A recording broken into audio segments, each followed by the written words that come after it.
Come on. Okay, hi everybody. Cheri Neal again with Seeds of Joy, Growing Zinnias and Your Zest for Life.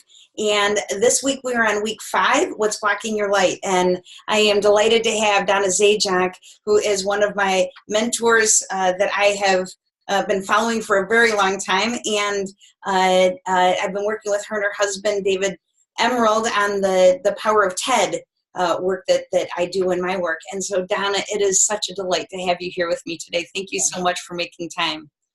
Yes, thank you for asking.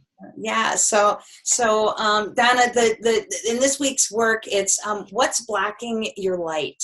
Mm-hmm. And I'm curious what thoughts you have around this chapter.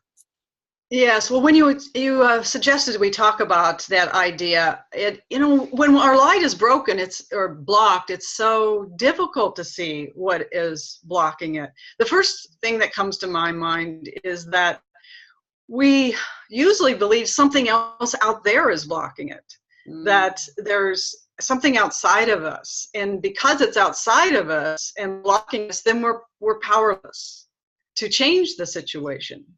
And when we do that, that's really the classic definition of feeling victimized. We've given our power to something else outside of us that's blocking us.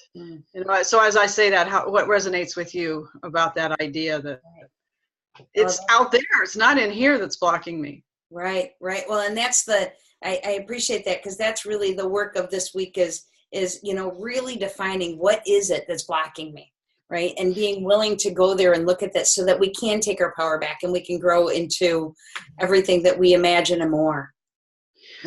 So I would say first get over this idea that something else is out there, because that we have actually no control over circumstances outside of us. The only thing we can control is our response to life, our response to life's challenges. And so looking at what's inside of us that is screening and blocking and filtering our essence and our goodness. And that is so difficult to do, especially when we're really in a bad time or we feel low or depressed and low energy. We oftentimes have this default nature in the human spirit that says it's other people's fault. So the first thing I would say is take responsibility.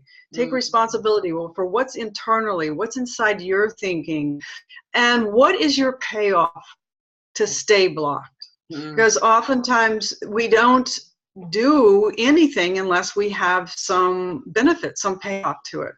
And sometimes it's hard to see that at first, that the idea that we can have a payoff to want to stay blocked, but then that way, for me, I don't have to take responsibility. I can keep blaming, or it means that I can stay on the couch and I don't have to get up and go to work at whatever it is that needs my calling or needs my attention at the moment.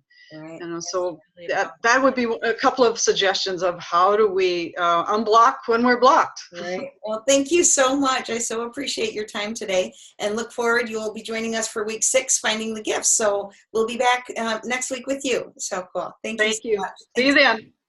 Bye-bye.